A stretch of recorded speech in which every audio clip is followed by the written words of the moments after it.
Welcome to Flow with Arman Assadi. Greetings, greetings, greetings, my good people. Papa Squat, sit down. I have a great business-focused episode for you today with one of my good friends, Brad Costanzo, who I met many years ago when I first became an entrepreneur. And I'll never forget the time I got on a phone call with him and met him at essentially what's called today Traffic and Conversion Summit, a conference all around digital marketing. And the guy just blew my mind. He impressed me beyond belief. Is a very strategic mind. And I just watched his gears turning as we were talking. And that's exactly where we open up this conversation today, because I was super curious about how Brad's mind works and what got him into his current role today, which is one of the top consultants in the business and online marketing space. So Brad's he's a seasoned veteran entrepreneur. He's a growth strategist. He's an investor and also mainly a marketing consultant. But he also hosts the podcast Bacon Wrapped Business. How cool is that name, by the way? Bacon Wrapped Business, where he sits down with guests and goes deep into the actionable strategies that their guests or he can offer the listener when it comes to business, particularly online business. And as you will see from listening to Brad today, the guy really knows his stuff. And I was really happy that we dug into the general disposition of how his mind works, what flow looks like for him, what his workday looks like overall, because this is what it's all about. It's all about identifying who you really are and making your life and your career or your business, if you so have one, a reflection of that. And I'll repeat that because I think it's very important. The best thing that a person can do is make their work be a reflection of their personality. The more you are able to do that, the more flow you will feel. So pay attention to the details and nuances of what Brad is saying, because you will see the reflection of how he goes about his work and his personality and how they are so deeply aligned. So hope you enjoyed today's conversation. With that said, we're going to be talking a lot about business. We also talk about copywriting, which reminded me, make sure to check out my free copywriting masterclass that I created with Founder Magazine. This is a whole hour-long conversation with Nathan Chan from Founder Magazine that goes through my 10-step copywriting framework that you can apply to any business, service, whether you're a consultant or coach, you have an e-commerce product, an app. This 10-step framework is exactly what you can apply. And it's my best stuff, and it's all entirely free. You can watch it online. To get access to that, just text me, #masterclass, and send that text to 619-825-2595. #masterclass. Without further ado, the wise, the brilliant, the powerful, the delightful Brad Costanzo. Good. How are you? Dude, I just moved. You just moved? Yeah, I just moved to a new place in like Bay Ho, Claremont. Yeah. Nick Unsworth lives there. Do you know Nick? I don't know him. No. Yeah, have to introduce you guys. I met him like one time 8 years ago. Hey, he's a good dude. He's a good dude. Yeah. By the way, I don't know if you're up for it. You and Chad both no-showed on me a few weeks ago. Did we both no-show? That's a double no-show. God. But they're doing another thing there out there tonight. Oh, okay. A whole bunch of people are going out, so it's my wife's birthday, so cool. I do have some plans for her. Nice. So tonight probably won't work. But is this like a regular thing? Yeah. Yep. Oh, every weekend. Awesome. What's you just chill out, you bring a blanket, like what's the vibe? No, it's like a little mini Burning Man in San Diego. It's the coolest fucking thing you've ever seen. On the cliffs, overlooking the water, completely secluded, but right there in the middle of everything at Torrey Pines. And but it's not obnoxious. It's usually like 50 to 100 people, but everybody's spread out, but the music is amazing and the scenery and the people. Yeah, it's fucking cool. Yeah, that's dope, man. Well, when everybody who comes to, but by the way, for the podcast and everything, I have video on, but I'm not going to record it. That's how I do it. So we can vibe and connect. But when are we moving to those houseboats, man? How amazing is that? Oh my God. I was like, I want that. Of course, it'll be a productivity killer. I don't. Why do not people get think shit that's a done. productivity killer? I would be so effective. Like just the fact that I can look outside my window and see something green right now makes me so happy. That's true. I Because feel I'd be like, fuck this, I'm going swimming. yeah, yeah. Who But I knows? don't know, man. A little lap, come back to the lap. It You looks get another amazing though. lap. I would love to make something like that happen. Fuck. I'm Yeah. so tormented. Is that a real thing in San Diego? Or That's in Berlin. Oh, pff. But could be Mission Bay, baby. Where are you? Where do you live? Mission Beach. Okay. And So you've been there for a while, right? yeah, I can actually see. Hold on, I don't know if you can see this. It's gotta Let's see. adjust. Yeah. It's, Come on now. Like literally the beach is right out here. oh, no way. I don't know why it's not like better focused. That's incredible, man. But So it's like a beach. It's a beach house. yep, I'm one house behind the beach, but I can see. Oh my God. So, How long have you been there?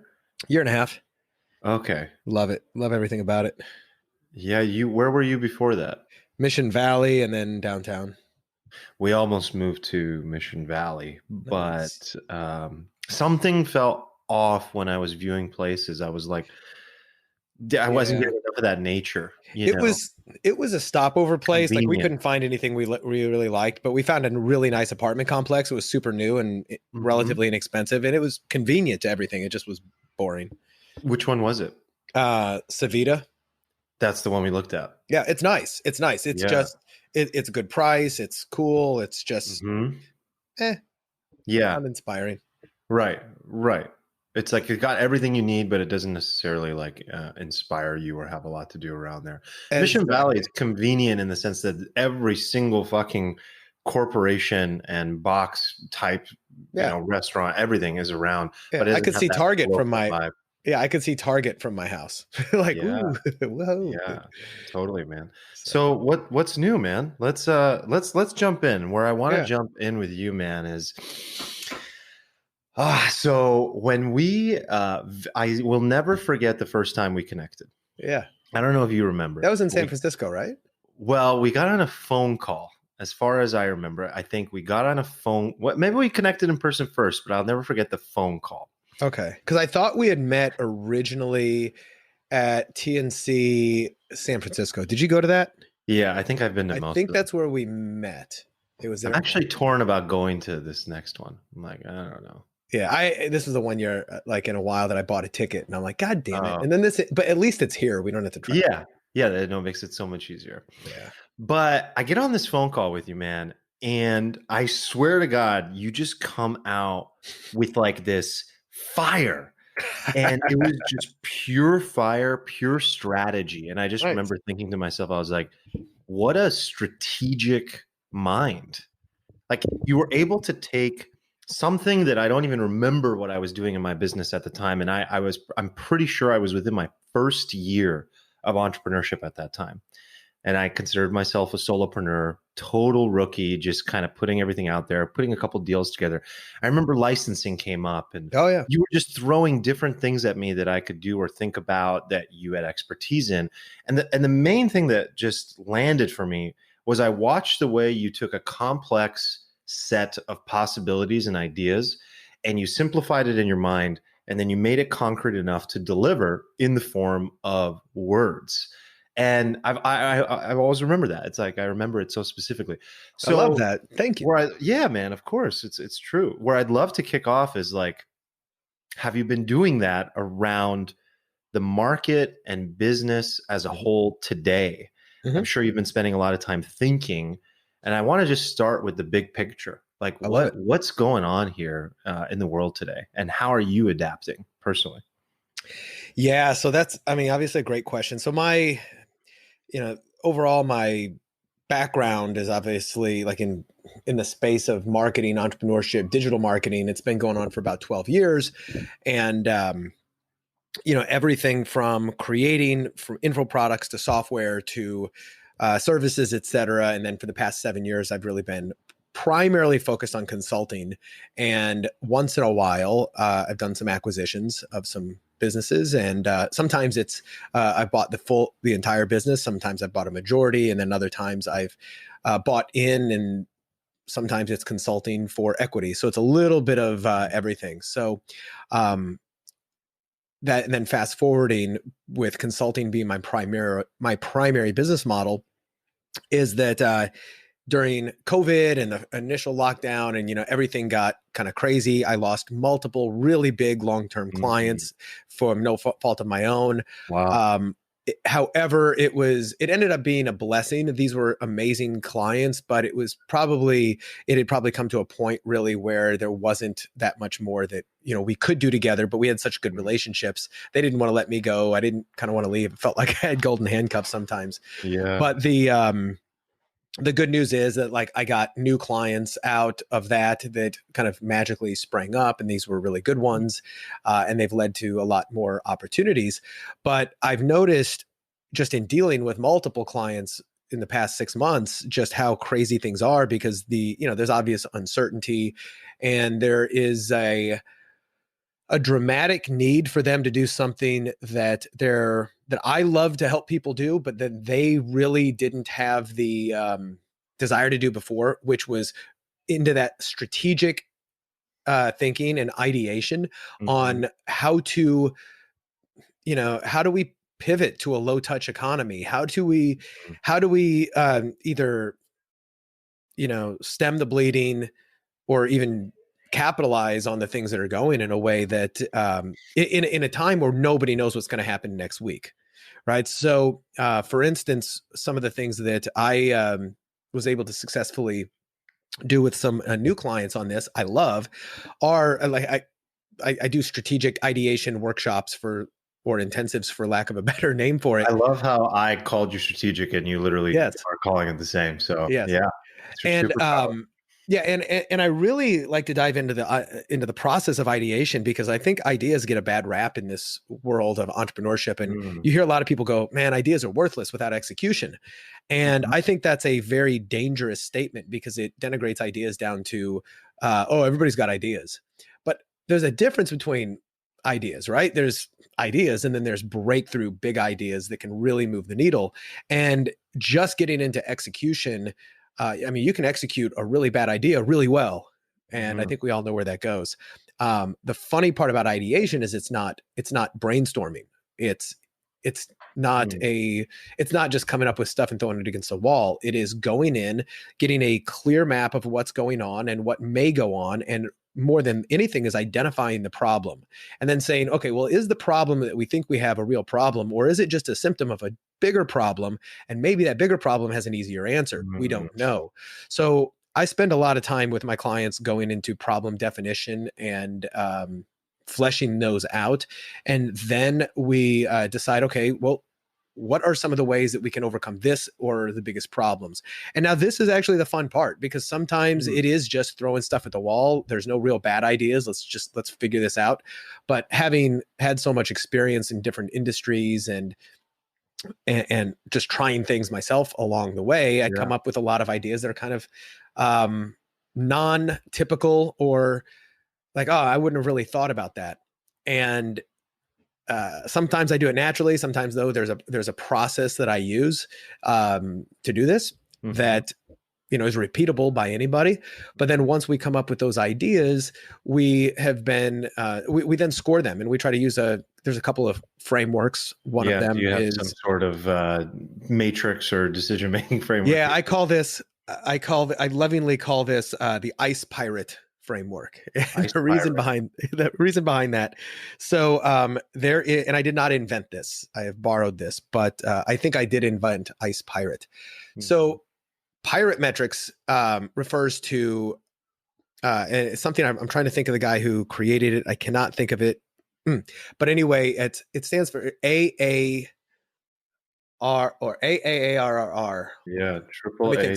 So it's acquisition. It's does this idea lead to acquisition, activation, revenue?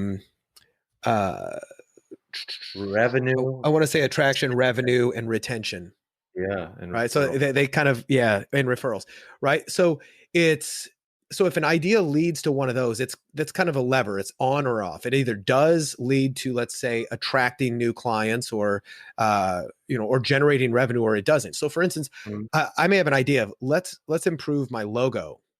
Well, that might be nice, and it might somehow lead to like more revenue or more leads or more activation, but does it really? Well, if we can't define it as yes, then I'm going to say no. If I say, let's increase the price of the offer or the product, will this lead to more revenue? Well, yes, assuming it works. We don't know. But if we do that and it works, it'll lead to that, right? So ARR, those pirate metrics, they're digital. They're 1 or 0, right? So that's one thing. Now, and I have a whole spreadsheet by which I score these ideas, which are really fun. I take the client through. And now the ICE comes in. So that stands for impact, confidence, and ease. So let's say we increase the price. Let's say we double the price of your service, for lack of a better example. What impact will that have on the business? Well, if it works, it could have a pretty big impact. So on a scale from 1 to 10, let's give that like a 9, right? Now the next one is, what confidence do we have that it will work? So it could have a huge impact, but we don't know if we double the prices, it may cut conversions in half or more. So let's put maybe a 5 there, right? Like, I don't know, I'm kind of in between. We'll see. And then how easy would it be? Well, that'll be a 10, because it'd be real easy just to flip a price. Right. If I were to say another one, which is, let's create a mobile app for our business when we don't have a mobile app, well, that could have a 10 impact. Confidence might be a, a 4 or even a 6. If it works, hey, great confidence. Right. Ease, 1. Right. 1. It's not going to be easy to do. Fucking suck to make. Yeah. Right. So, and then what we do is there's a little formula by which I kind of average out. I weight the scores and I average them out by the pirate metrics times the ICE metrics. And now what we get is we get a list of ideas that are scored in what tangible will have the most impact, with the most confidence, the most ease, and will move the needle the most. And then it's easy to go, well, let's do this first. And then let's do this next. I fucking love it. And you're probably very familiar with like the concept of expected value. Absolutely. You have to have a series of metrics in order to make decisions. What I wanted to ask you is, do you feel that some people fail at asking the right question in the first place? Always. That's the biggest problem. That's the very first piece you hit on. You were like, let's just first ask ourselves if we're asking the correct question about the problem. Do we even have the right language and understanding and awareness of the problem? And do you often find you dig a layer or two deeper and the problem is not even what the client thought it was? Exactly. That's why I was saying oftentimes a problem is not actually a problem. It's a symptom of another problem. So a problem, I look at it as a problem is something that needs to be, you need to do something to really solve it. But if that problem resolves on its own as a natural side effect of fixing a different issue, then that's not really a problem. Right. So that's really, I actually think our health system is predicated on this issue, which is a very, the Western medicine is very go fix, go stop the symptoms. And that's what they're trying to do. They're just trying to stop the symptoms, right? Like I could have a sore back and I go to the doctor and it's like, oh, you got a sore back. Well, here's a pill that'll like Motrin or even something tramadol that'll help fix the sore back. But the sore back is a problem of maybe a structural imbalance, maybe in the way I walk, or maybe my right leg muscle is stronger than my left leg muscle. And if I just worked out one leg muscle better, I'm making this up. It might fix the imbalance, which fixes the back problem. So stop trying to solve the back. Whole host of other symptoms. So stop trying to fix the back problem if the back problem is simply a result of a different problem, because you can fix it. You never really fix the core problem. And in business, it's the same thing. I mean, oftentimes people are wanting to, the problem might be you're going after the wrong market. The problem might be your messaging is totally off. The problem might be that, you mentioned this earlier, licensing. You might be trying to sell a product when and hitting this issue that not a lot of people want to buy it or download it or whatnot, when you could have a much easier solution by licensing it and letting somebody else, do that for them. Maybe you can license it it to somebody and they give it away to their members. So for instance, I am partners in a really cool financial fintech app and platform right now called Otomo. Mm-hmm. And without going into too much details, it's a really intelligent way of automating your savings goals and cash management. And it works for business and individuals, et cetera. But there's a lot of cash management and financial apps out there. And, initially when I started working with a company, they were looking at a B2C model. Like, how many can we get millions of people to download this really cool, amazing software? Right.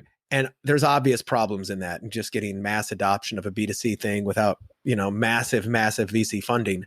But then we decided, well, wait a minute, this technology, which is patented, and banks and financial institutions cannot just do what this does without violating our patents. What if this could make their products, the bank, like Chase Bank, Capital One, et cetera, stickier and better? And what if they could help their products do a lot better? So we've totally pivoted the business model to go, it's B to B to C. So we're business to their consumers. So we are right now working with like Capital One and Coinbase and other banks all over the place to license our technology to them on a per user fee. And they'll just give it, like, you may be using, I don't know if you use Bank of America or Chase, one of these days, you may end up using our product for free, not even knowing, not even paying for it. It's just as a user of them, but we're getting paid. So that's a way to pivot to go, well, our problem is we can't get enough people to buy it. Well, maybe that's not the actual problem, because what do we want? What do we really want? We want money. Well, who's got the money? And who's in the position to give it to us. So it's just another way of thinking through. It's a strategic way of thinking through the problem first. Right. And you mentioned it, like, questions are the key to everything. The right questions are the key to unlock really big doors of opportunity. Yeah. I mean, what I love about this process, Brad, is you're starting here at a place, and again, it's a metaphor even for the conversation we're having, right? We're starting here, we're allowing for the possibility of ideation and thoughts, and these things tend to be very elusive, but we also want to allow for possibility. Anything can occur in that space. And you even said yourself, sometimes when I'm ideating or I'm just generally brainstorming, I might have a really nice concrete process behind it in order to guide myself toward getting into that state that the ideas can come, or sometimes they just sort of show up and we have to be open to it. Yep. But eventually it has to come down to the point where we ask a question. How do we want to use this idea? What problem am I solving in the first place? But then I love that you bring it down a level further and you say, okay, well, let's get as many things out in front of us from our minds collectively out onto the table as possible, and put it into a format where I can, without emotion, make a very clear decision based on what is best for me or my company or insert whoever it might be. Absolutely. And there are so many fucking look, I've done consulting too, not nearly to the level that you have, and you're much further ahead of me in that department. But I can tell you, man, the same exact thing. I walk into these companies, these influencers, these media companies, whatever it might be. And you know why they lack the ability to get results? And you know this, but everybody else may not. It's because they take an idea that sounds like the thing that it might solve the problem, but the problem is defined incorrectly. And even the outcome of what they want to accomplish is just based on a belief and gut. And look, I love operating off my gut over the years. I've learned to develop my intuition. But business and problem solving is generally not the place for that. It's a balance. Well, it's like playing the piano, right? It's left brain and right brain. It's like you can play a tune with one hand, but you can play, you can play a song amazing with you need two. So you need the intuition, but then data and analytics and harder science helps it out. Along those lines, there's another process that this has been the most impactful thing I've ever done. So much so that, like, on my podcast, this was the very first episode 5 years ago, maybe 6. I don't know how long I've been doing it now, that I ever created. It was a process I learned that Walt Disney himself had done this back in the Great Depression, when he was building out, the Walt Disney Company. And he understood that whenever we come up, whenever we're trying to think of something new or brainstorm an idea, there are three basic voices that either show up in our heads, or if I come to you and I say, "Hey, Arman, I got a great idea," one of these three voices are going to show up in your head, and that's the dreamer, the realist or the doer, and then the critic. So let me ask you this: like, have you ever had an idea, and maybe it's not even a well thought out idea. Maybe it's just, man, I had this idea, and you went to a friend, maybe you went to your wife, you went to anybody, an employee. You, hey, I got this idea. What do you think about this? Blah blah blah. Oftentimes, if you're like most people, the first thing you hear is, "This is why it won't work." Yes. They immediately shoot it down. I think we're hardwired. I show you something, hey, I got this idea, and I think we're hardwired to go, well, yeah, but what about this and what about that? Now, what does that typically do? The minute you hear that, it takes you from this high of going, 100%. Oh man, to, oh yeah, well, either, and one of two things happens. Either, well, maybe you're right. I guess I won't do it, or explore it, which leads to idea abortion. Yeah. Or, death. yeah, or you end up just going, oh, screw you. You don't know. I'm going to do it anyway. And maybe they had a really good point. Right. You know, you had blinders. You are blind to. Yep. Yeah. They're a party pooper. I'm putting blinders on. I'm not going to listen. Sometimes it's not the critic that shows up, but you start thinking about it. Oftentimes this is what happens. I know inside my head, but also if my team would be, hey, I got this idea. Let's create this, or let's start this new offer. Let's do that.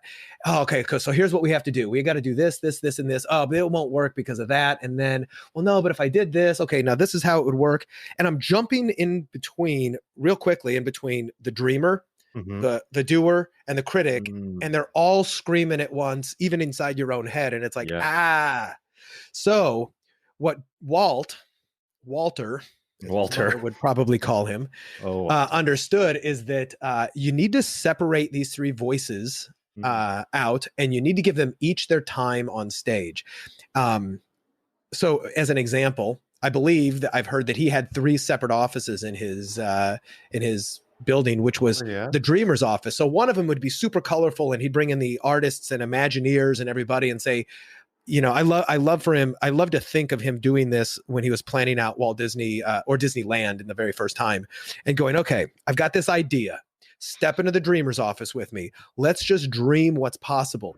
Now, there are only two rules that Walt set, and that you should set if you're in this dreamer's headspace, which is, don't plan anything and don't critique anything. You'll get your time to do that. This is just the time to imagine what, you know, the impossible becoming possible. Like, what would be cool? Yes. So just dream. And then I go, okay, so you and I just come up with a new business idea. I go, Arman, step into the dreamer's office. Wouldn't it be cool if we had boat offices on Mission Bay, right? Hell, like God would. I posted this on Facebook, obviously, for anybody listening who doesn't get it. And I found like these houseboat style pontoon boats turned into offices. And I was like, oh my God, I want an office out of this. And you and I could just go, hey, step into the dreamer's office with me. How cool would this be? How many should we get? Should we get 10? Should we get 5? I don't know, but let's get them.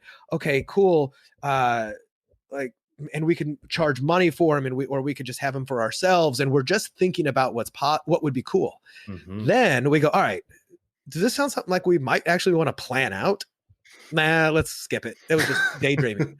Or you go, well, I don't know. Let's step into the realist office and let's storyboard this stuff out and see what it would take. Okay.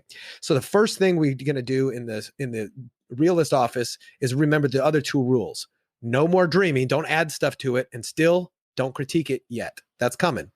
And I think you see the way it's going to come, but like in the dreamer's office, we go, okay, well, what would we need? Well, it looks like there's a pontoon boat. Okay. So how many could we find an old used pontoon boat? Okay. And then, well, is there a company who could construct this? What would it cost? Let's source the materials. Let's get a feasibility estimate and just call somebody up. These are all the things we would have to do to plan out how would this happen. Now comes the least fun, but one of the most critical offices, which is the critic's office. And we go, okay, our goal here is not to shoot it down, and it's not to poop on the party. It is to come up with all the obstacles and all the what about and what if and scenarios that could derail us and keep us from like going down that road and then losing money. So we would say, okay, how much would it cost? Do we have that money? Can you raise that money? Can you, do you have the time? Would working on this take away as an opportunity cost from something a lot bigger than, that's more important?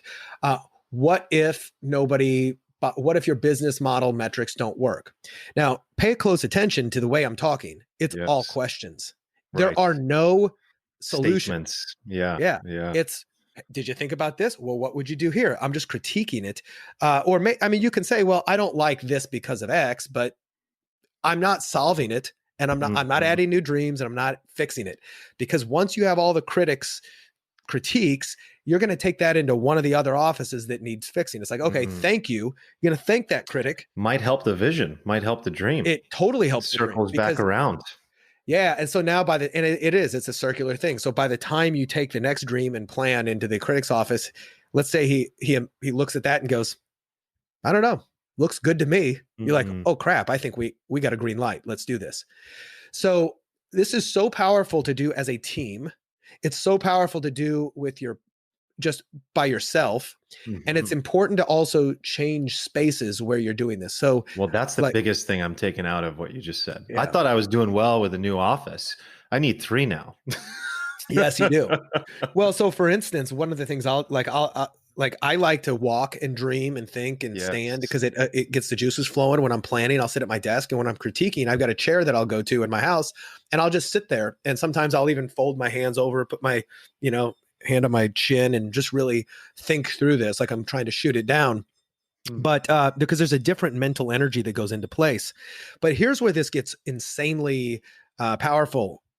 Tell your business partner, your employees, your team members, your spouse, your friends about this same thing, because this then allows you to take an idea to them and go, hey, step into the dreamer's office with me. And they know what you're doing, and they know what not to do. Yes. They also know that they're going to get to critique this mamma jamma and tell you all the reasons it's wrong. So you could come to me and go, hey, Brad, I got this idea. To hold it. Yeah. And I'll go, okay. And I'll say, hey, do you mind if we step into the critic's office for just a minute? And that allows you to go, sure, because I know, I'm not trying to shit on your parade. Right. I'm trying to help you figure out all the stuff that didn't work. So this is the very first thing I teach every single one of my clients when we start to work together. Really? So that we're on the same page.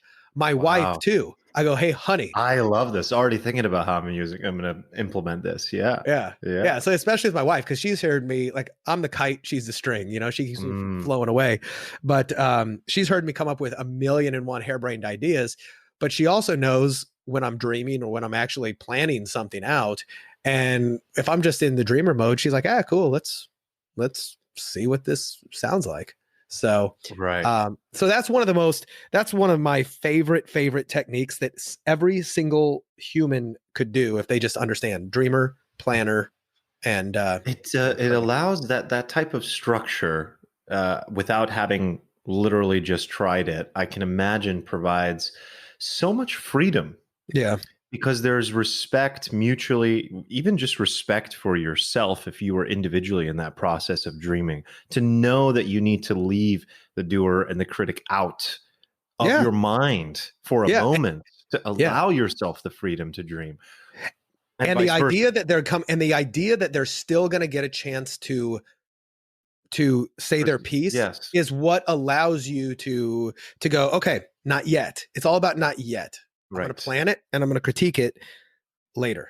Yes. But not right now. You can write it down, you can save it. And then there's that aspect of respect that comes in a partnership or in a team meeting or in a collaboration where, look, some people have a natural disposition to be one way or the other. So as you may know, I spend a lot of time trying to understand people and psychology and the different dispositions we have. And there are some people that are just wired to be a critic, because they are actually, their superpower is to see the faults in a system. That's just the way their mind works. And so oftentimes in these storyboarding ideation meetings, they're fucking annoying and no one wants them in the room.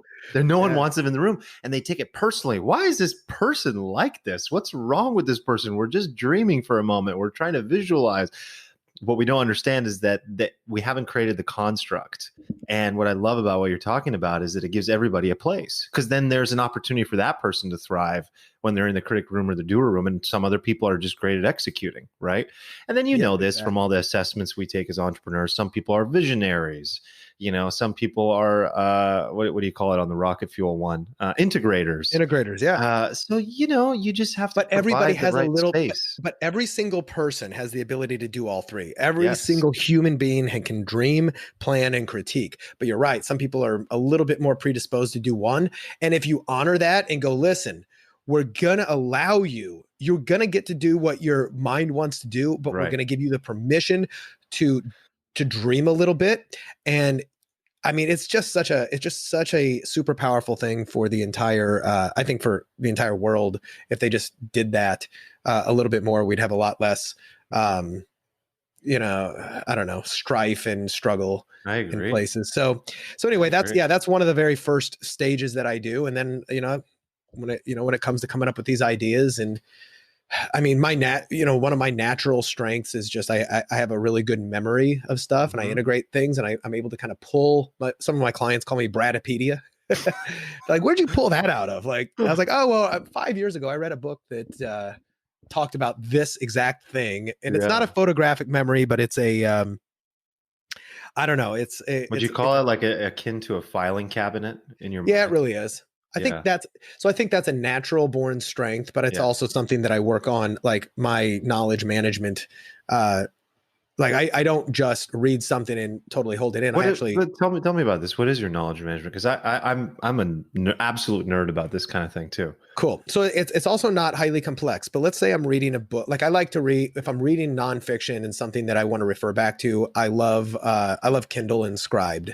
Scribd is I don't know if you're familiar with it. Scribd. Yep. It's amazing. It's one of my favorite tools out there. But so it allows me to, when I'm reading, it allows me to highlight, right, with my finger. Mm-hmm. So I can read really quickly, not because I'm a speed reader, but because I'm looking for the things that are outlineable. Like, what am I going to outline? So it could be a technique, and then a story or anecdote that supports that. I'm like, okay, I get it. Next, I'm looking for the highlightable stuff. So I can read through a lot quicker, and I know I'm going to come back to these. So after I'm done reading through that, then I'll go and export my Kindle highlights, which is very easy to do. Yes. They make it very easy. And then I'll take those and I'll create I use Workflowy as a collapsible outline. Love to use the shit out of that tool. Yeah, it's one of my favorite tools of all time. And I will go now back through my highlights, and now I'm just going to pull in the most poignant ones, and then sometimes I'm going to add some more context around it. But I'm going to spend a little bit of time doing this so that now I've got this huge personal knowledge management workflowy thing. And then I'll also save those Kindle highlights to an Evernote file, and I can refer back to them. But then also I'll go into my Kindle and I can just go, oh, hey, I remember, I like just going back to the highlights because it's like rereading the book. Yeah. And sometimes if I'm not doing much, I'll just go reread a book via the highlights, because, most of us only retain at best 10% at best. Yeah, at best of a book, right? The rest of it's kind of wasted space. But, so I'll do that. And then just simply by doing that, it integrates it better into my brain. 100%. And as I said, it's not magic. It's not something anybody else can't do, but it's the process that you're going through, where you're actually identifying what is the tidbit that I need to retain, the process of highlighting it, the process of writing it down, the process of expanding upon it, expounding upon it.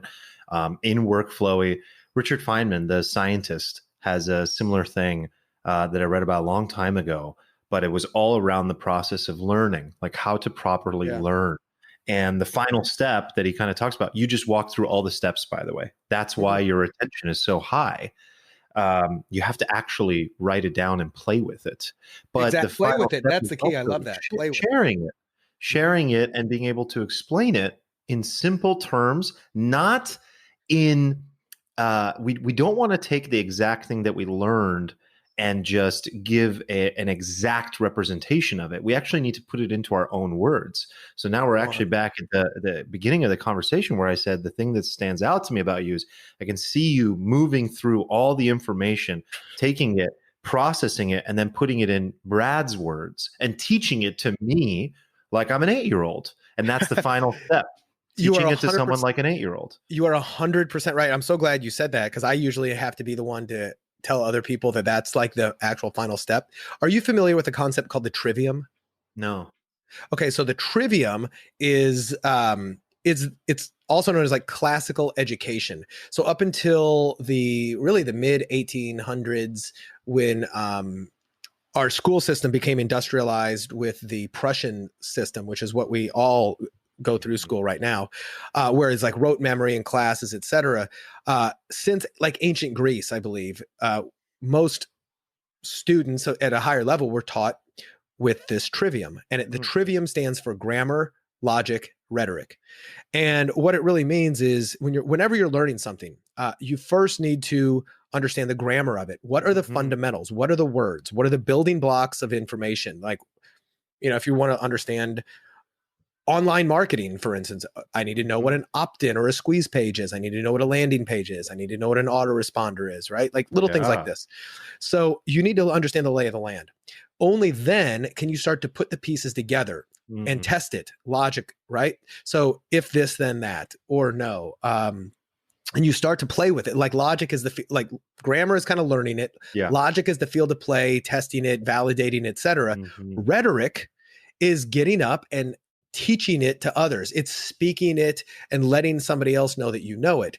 And it's kind of, I've also heard it, like learn it, do it, teach it. Yeah. Right. And that's the same thing, because when one person teaches, two people learn. And we all know that that's the best way to integrate what you've learned, is if I can teach it to somebody else. And I have annoyed the crap out of some of my friends, and definitely my wife, because I've told them, I just read this book. But I now know, do you mind if I tell you what this, do you mind if I summarize it for you? And I'm doing this more for me than for you. Because this will integrate the hell out of it if I can explain it to an 8-year-old. And if I can't, then maybe I don't quite understand it. Might have to go back. And I do that. Yes, me too. And I do that. 100%. And I practice that quite a bit. So anyway, I love that you said that, is like, now that you've got it, teach it to somebody else. I mean, I was thinking the other day about effective execution. And I obviously remembered Peter Drucker's book, The Effective Executive. And I thought to myself, you know what? I'm not really recalling the core principles here. Execution is such a simple thing. It sounds so simple. It's very straightforward. It's not overly scientific. There's not a whole lot of direction or process here. As far as the way the book, what I remembered, I was like, I don't really remember or recall specific principles. But thank God for Kindle highlights, man. I went right back, and instead of having to dig through the book, I went back to those highlights, was able to process them, and then go back to a conversation and talk about it in my work, in my company, to realign ourselves on how to effectively execute. Because as soon as I find myself feeling inefficient or wasting time, that's probably my own personal pet peeve for myself. My number one anxiety is inefficiency, wasting time, spending it on the wrong things. And that's why I love having a matrix, having a framework for decision making, things like expected value processes, because then you have this feeling of calm that you're actually working on the right thing right now. And I think that's so important, because if time truly is the most valuable asset, which it is for me and most people, then we have to feel good that we're spending our time doing the right thing. It's a finite resource. And so knowing that we've gone through a process of, now what I'm going to be adding in is Walter's process as well. Because if you add that in, then it takes this to a new level where you have the space for each of these things to exist at once. And it's open. And for me, like I was saying, it creates a feeling of freedom, I feel like, within those different spaces.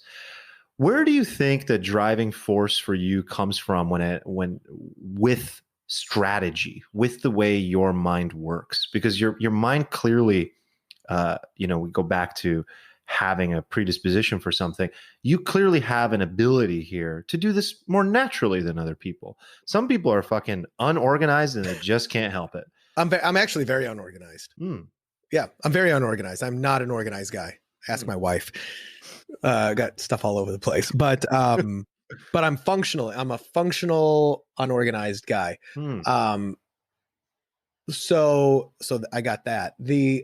I don't know where the driving force is. I just think I've got such an insatiable curiosity about things in general and the way things work. And I explore them and examine them and I break them down and I think about them and I try to combine them and think, like, I like to ask what if a lot. Yeah.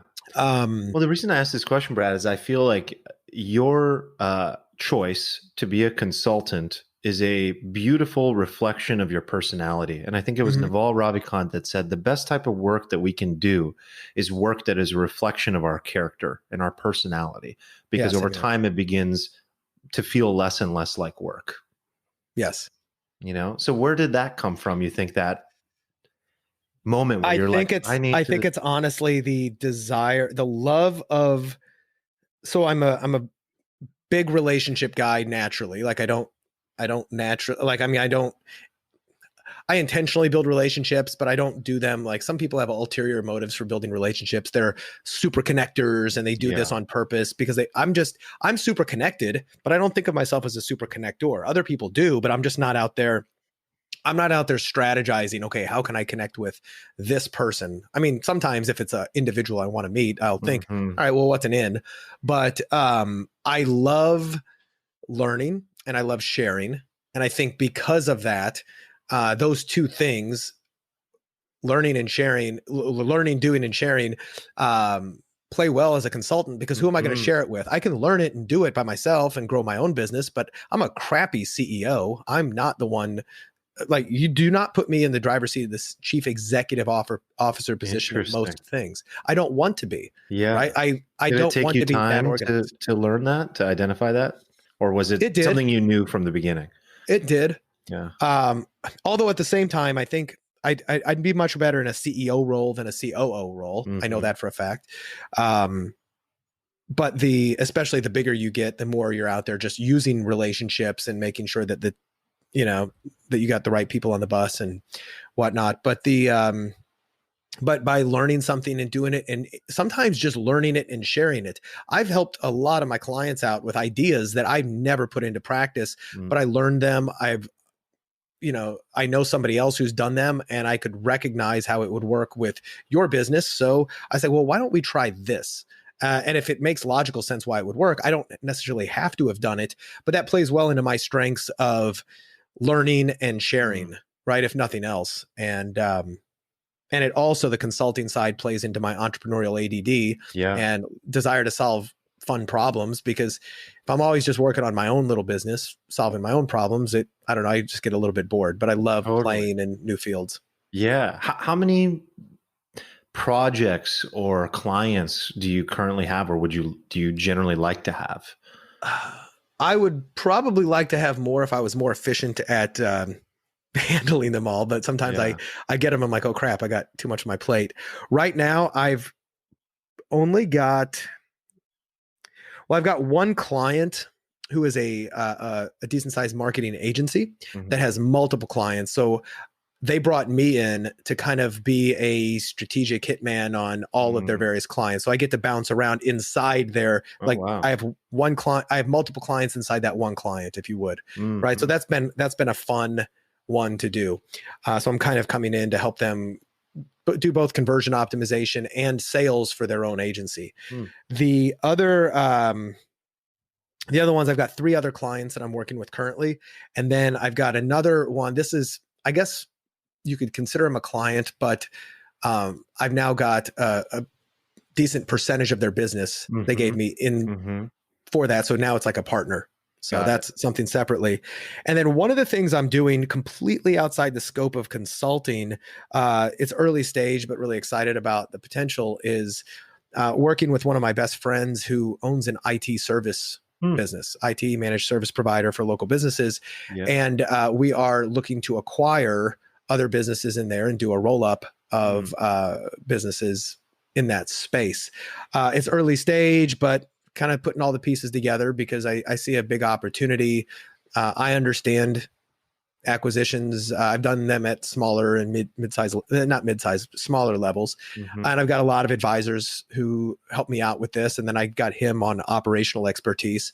So that's kind of a bigger play. It's a little bit outside of my zone of like experience and genius, but not too far out. So I've been trying to purposely not take on too many clients, simply to kind of free up some time with that. Although, you know, as we speak, like after this interview, I've got a call with a prospective client, and I'm literally at that point going, I don't know if I want to work with this person or I have the bandwidth, even though it could be really lucrative. I'm trying to really understand my ability to serve them at the highest level, because I don't work with like small little bitty clients that are like, oh, okay, here's like, I'm not an agency. Right. I charge a lot of money for what I do. And you stay on, I assume, some sort of like retainer monthly. A lot of these are long-term relationships. Yeah. They've always been. Yeah. But you see, it sounds like you get a ton of variety when you are able to operate that way, which is another part of your entrepreneurial ADD. As you said, it's like the ability to jump from project to project. So then when you wake up and you're about to tackle your day, do you have a structure for that? Is that part organized, or do you just my morning routines?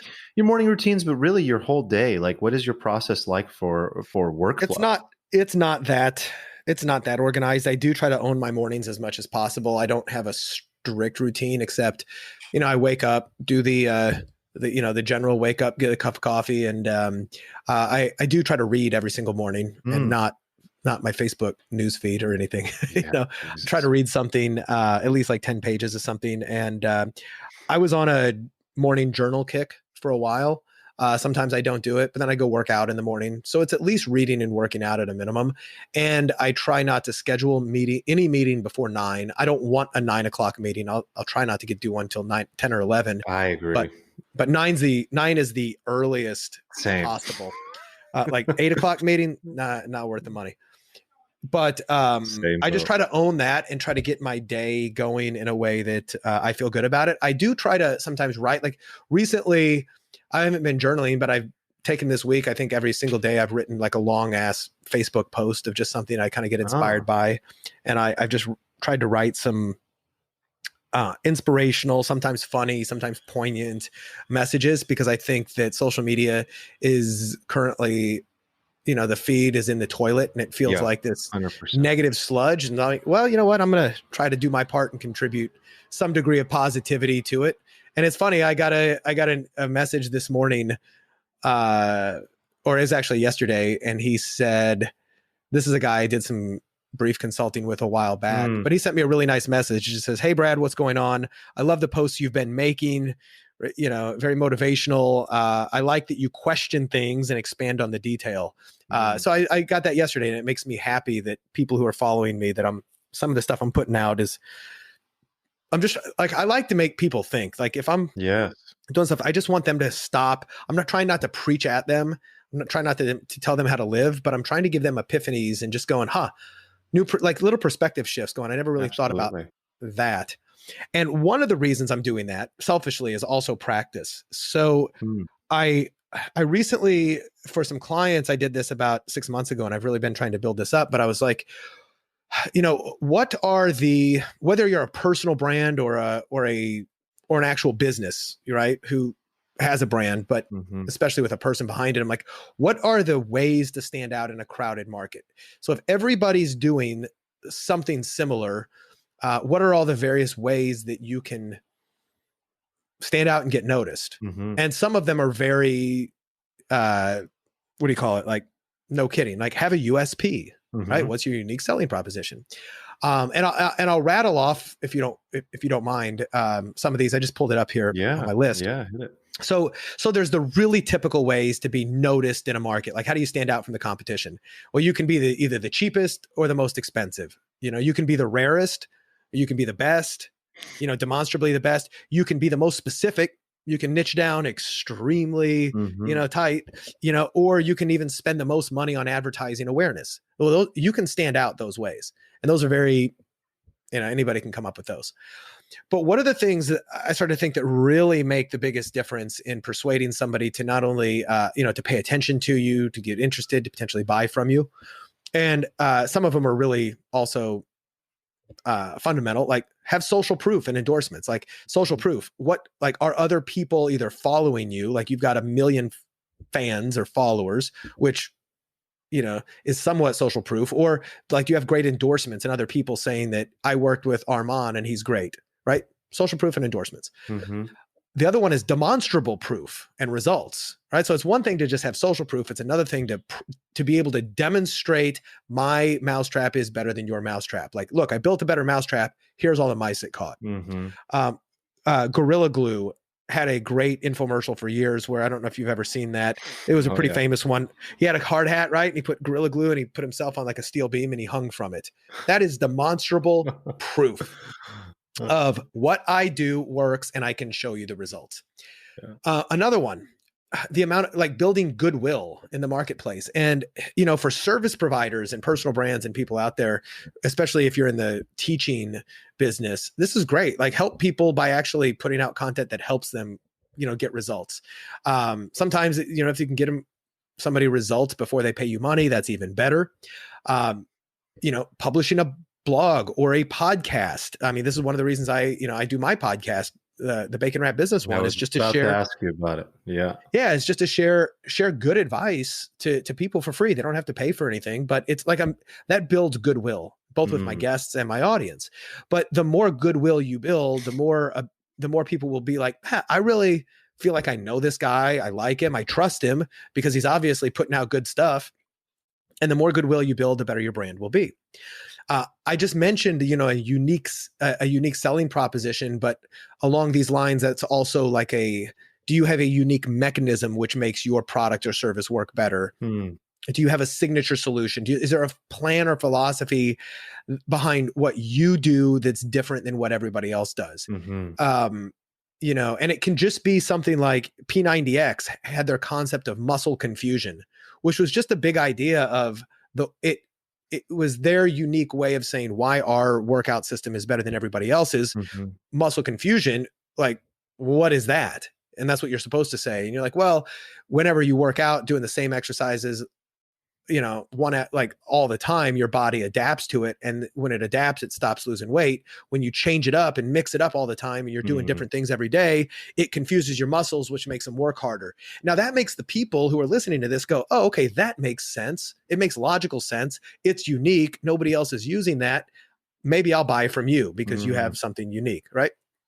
That's a really powerful way to stand out. Now, the 3 last ones are, be an interesting character. And an interesting character can be done, like the easiest way to do this is be polarizing, right? Howard Stern, really polarizing figure. You love him or you hate him. Yeah. And a lot of people in like political talk, et cetera, they like to be polarizing. There's a lot of coaches and thought leaders out there who they love to cuss and, and talk down to you like you're like they're a drill sergeant or something. They're going to turn a lot of people off. Yeah. But the people they turn on, they're going to turn them on like crazy. And that's a way to stand out. Yeah. The other way to be an interesting character is to have something quirky or memorable about you that has nothing to do with your, what do you call it? With your person, with what your business is. Purple hair. Yeah. And another example, Superman, right? So Superman had, there's a concept called a character diamond, and it comes from Hollywood where they build. Have you ever heard of that? I absolutely love it. Cool. So you know where I'm going. So Superman is a perfect example of a character diamond. And it just so happens that the character was not as popular as he was when Christopher Reeves took over in the 80s Superman. And there was a reason for that, but which I'll tell you in just a second. What makes Superman so interesting is, he's almost a god, and he would be a god if kryptonite didn't exist, right? If you couldn't kill Superman, he would be a god and he'd be boring, right? Now, the other side of it is, what he stands for: truth, justice, and the American way. Mm.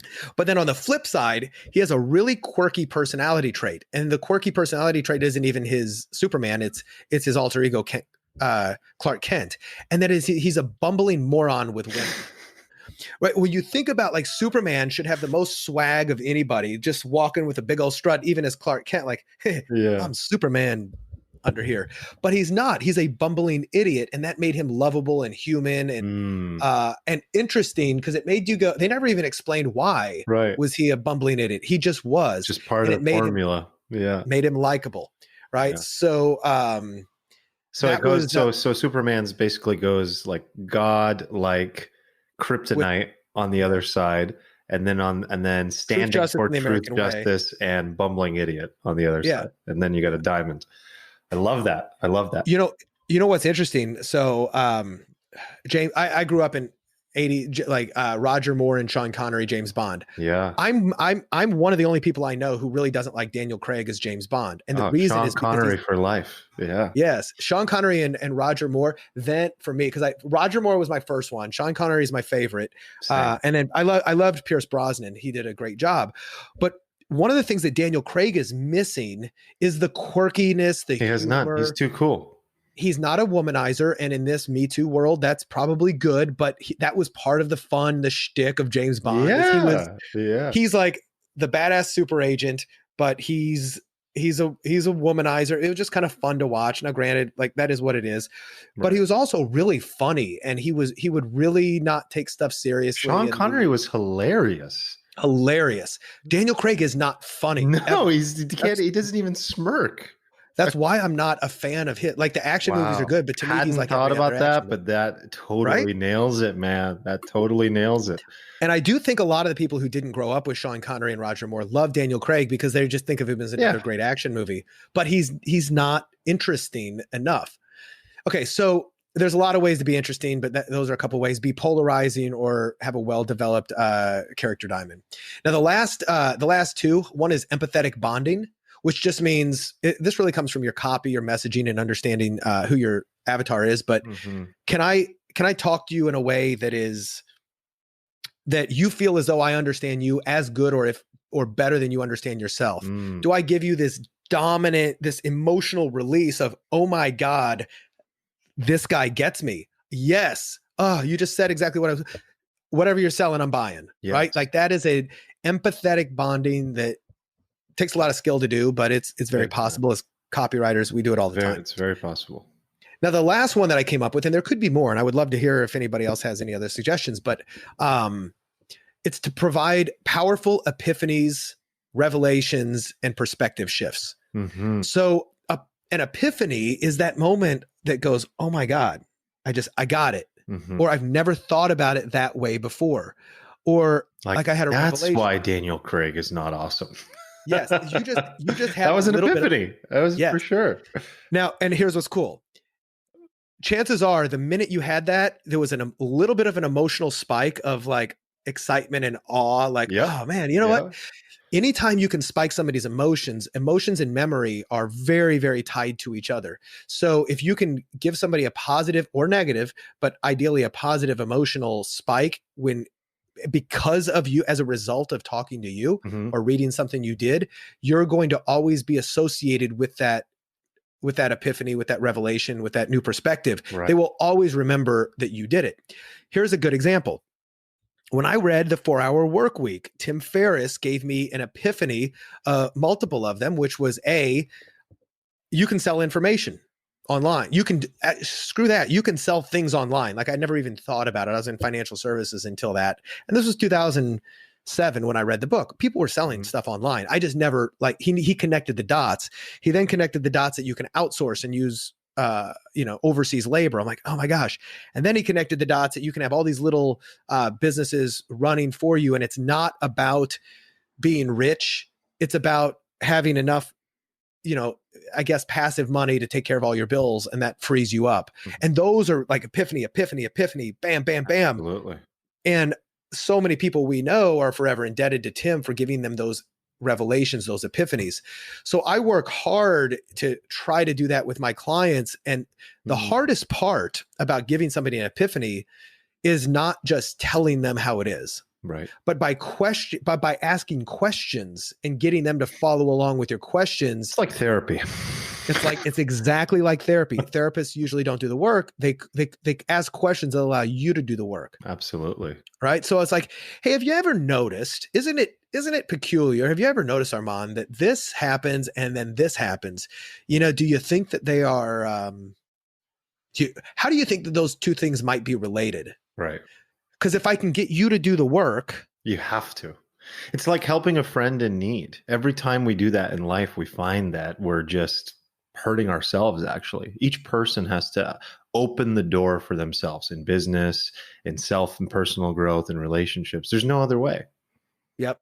Here's another one. I posted this yesterday on Facebook, and I just pulled it up, but it was one that I started off just saying, everything's so hard. Like, I'll tell you first the epiphany I was going for, then I'll explain how I did it. So, there's a lot of problems in this world right now. Would you agree? Yes. Okay. So, and everybody would love for these problems to magically disappear and say, oh, okay, everything's great. Well, a world without discomfort is utopia. Yes. By definition, a utopia has no problems to solve. Therefore, it also has no opportunities. Correct. Would you want to live in a world that has no opportunities? Absolutely not. I don't think most people would. So how I wrote this, I could have just said that, right? And that might have worked, but I tried to have fun with it. And I don't even think this was necessarily some of my best work, but I wrote this. Like, everything is so damn hard right now. I'm fearful for my health, the economy's health, society's health, my business, uncertainty. There's so many problems.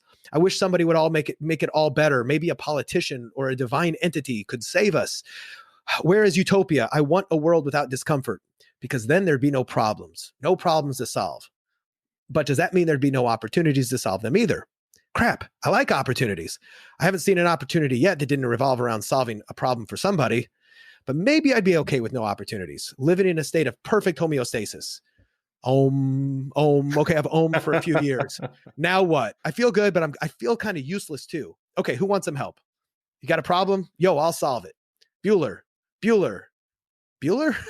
Like, and I'm almost done here, but I go, okay, I feel good, but a world without discomfort is utopia. A utopia has no problems. Therefore, it has no opportunities.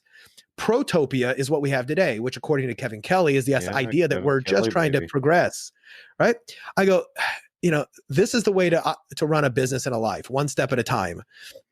And the last thing I said was, I'm a big fan of leapfrog theory, but I also know the tortoise typically wins the race. I wonder what would happen if a leapfrog rode on the tortoise's shell and leapt ahead a few strategic times. The hare wouldn't stand a chance. So anyway, I wrote this as a way to, like, what I wanted to do was shift people out of that stage of thinking everything is sucks. Trump sucks. Democrats suck. Everybody sucks. Masks suck. People who don't wear masks suck. I wanted to get people to go, hey, stop focusing on the fact that there's a lot of problems and start being grateful for the fact that there's a lot of opportunities. And if that just takes one person and shifts their perspective to go, you know what? Brad made me look at the world a little bit differently. Then that's awesome. But if you can do that in your business with marketing, if you can get them to have an epiphany or revelation, then you're really onto something. The world is getting a makeover. And with that makeover comes a whole new host of opportunities, a lot of problems, a lot of strife, a lot of challenges, a lot of conflict. But the doors that will be available to open will feel seemingly unlimited, man. They really will. And it's extremely hard to focus on that when you have people screaming on social media saying this is the end of the world. And you even have industry leaders saying this is the end of the economy, the dollar, conflict is coming, Cold War is coming. There's a lot of shit to worry about, man. But as you're saying, those problems have to exist. It's the polarity that's necessary for opportunities. I fundamentally agree. That's brilliant, man. I have to ask you about your podcast. You've been at this for a while. Bacon Wrapped Business. How many years? 5 or 6, you said? 5 or 6. Yeah, I think I started it in, I want to say 14. So, I mean, this is also a part of your identity. It's a part of your business, we have to say. This is part of your platform. So, what do you get a lot of relationship building out of that? You get to teach, you get to share, you get to learn. You're kind of getting everything in that, would you say? Yeah, I love it. Yeah.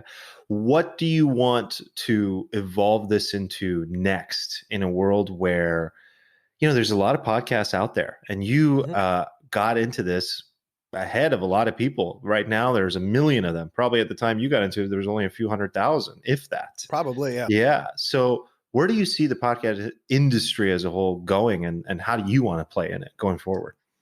I see it getting better. I see better people starting to come to it. Also more crowded, like harder to stand out. But I think I just gave somebody a whole bunch of ways to stand out. Right. Thank you for that, by the way. That was awesome. Yep. Where I want to be with it, I'll continue to do it. Sometimes I want to change up the format and talk less business and just more maybe mindset, or just bigger issues and things that I'm interested in, as opposed to just business. To be honest, I get bored of talking about business sometimes. I like ideas and big ideas and thinking, about different stuff. Kind of like like every podcaster probably loves Joe Rogan because he just gets on and talks about whatever the hell he wants with awesome people. I think that'd be great. It's also easy for a celebrity like Joe to do. And so it's hard to just model what he does and expect anywhere near the same results. I've helped multiple people launch podcasts and get them up there and use them as doorways to access an opportunity, or access an influence, I should say. And I'll probably end up launching another one. I've got a couple other ideas in mind, but but we'll see. I mean, it's not on the hasn't been done yet, but it's I don't want to half-ass it either. So but I think it's definitely a great place for people to be. Before you got into that world versus now, what has been the tangible impact for you? Did you find that in the end it was worth it, that you gained more exposure, that you earned more business? It's the best thing I've ever done. Really? It's generated at least $1 million in revenue over the past 6 years for me. And mainly probably 70% of that is from my guests. From your guests? As a result of them. I end up doing business with my guests. Got it. Wow. Yeah. What a vehicle. Right? Yeah. You bring them on, you learn about the business. And then if I find learn about them, help them, I will. Yeah.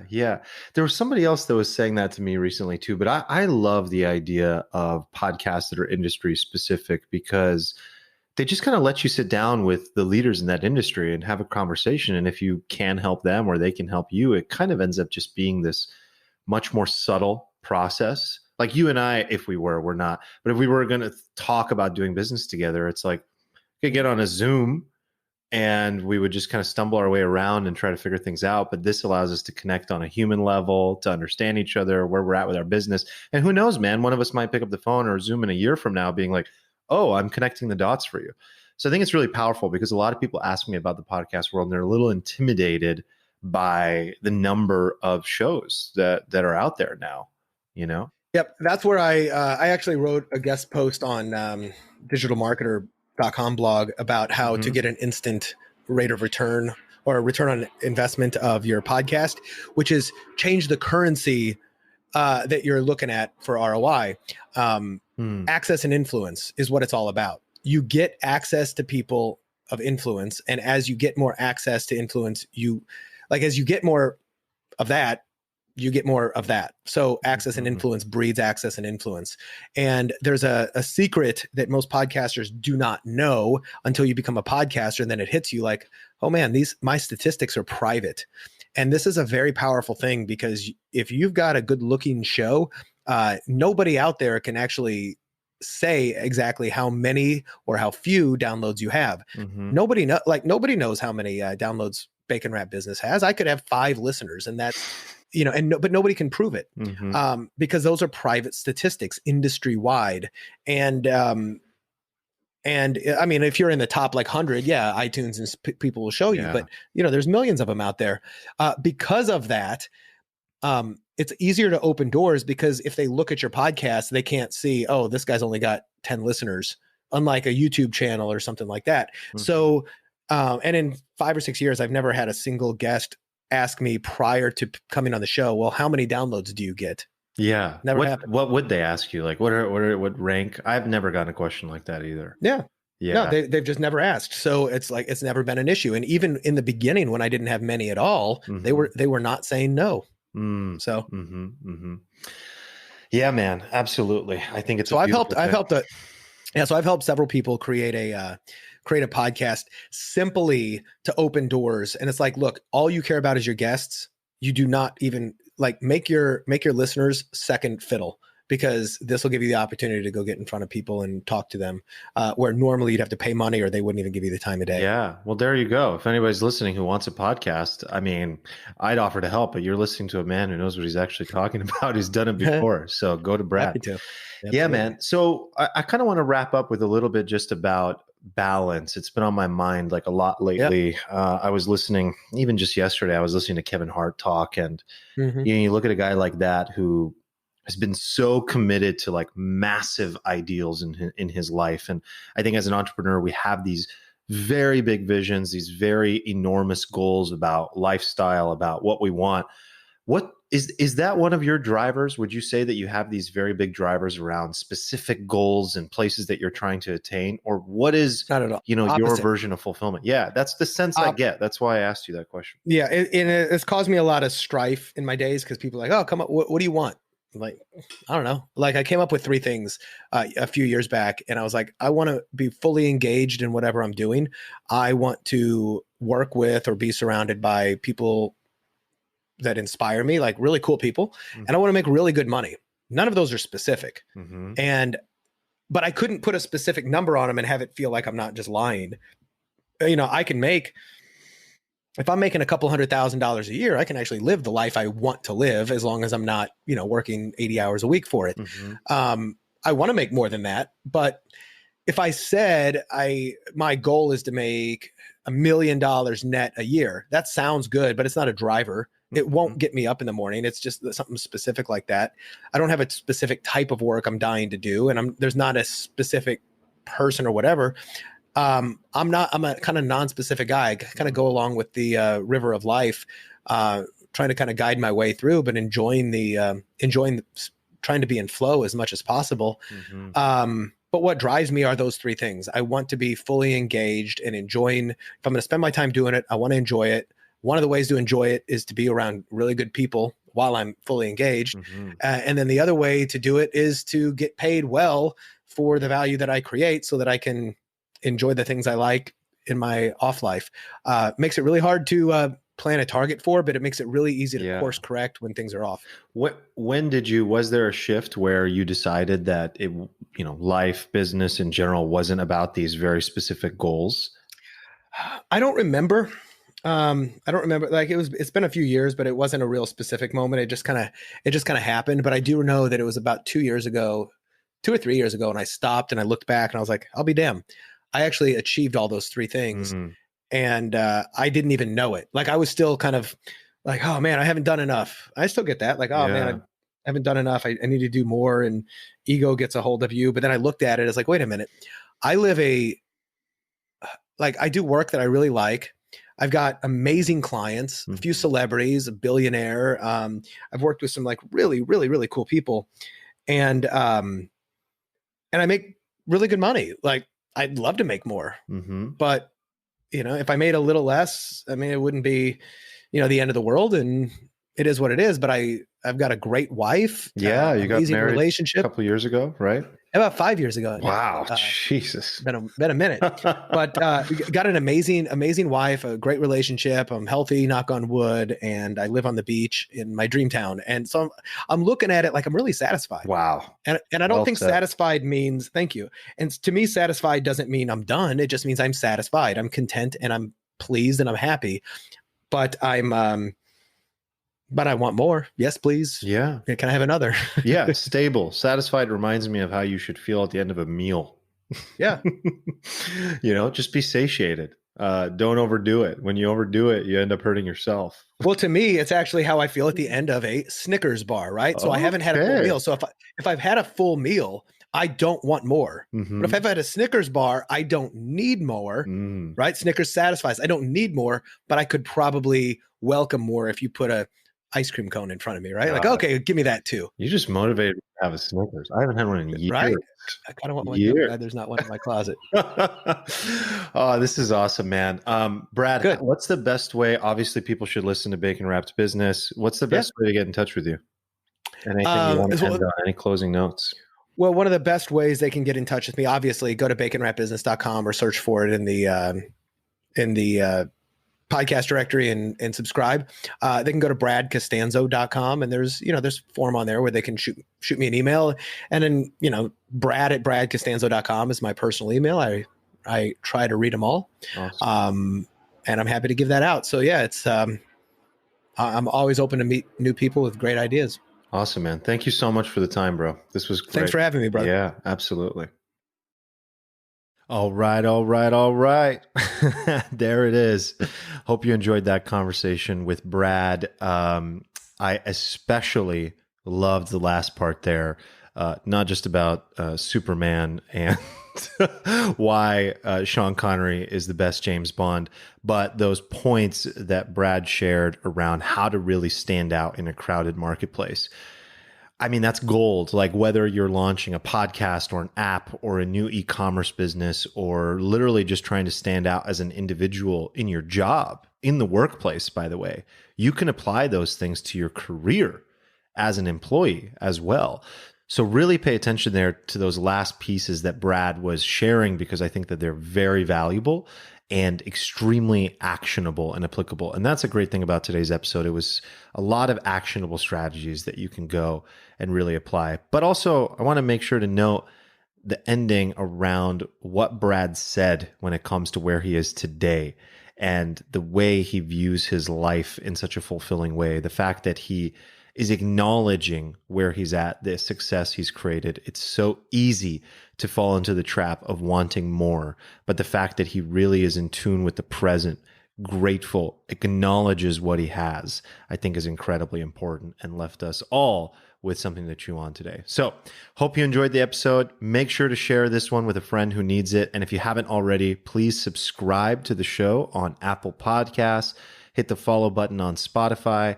I'm a big Overcast fan, by the way. I've been listening to my podcast on Overcast. If you've never heard of that app, check it out. But basically every podcast that's on Apple also pulls over to Overcast.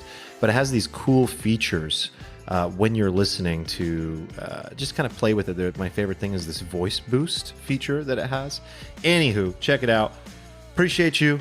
Much love to you. Take care of yourself. Until next time. Peace.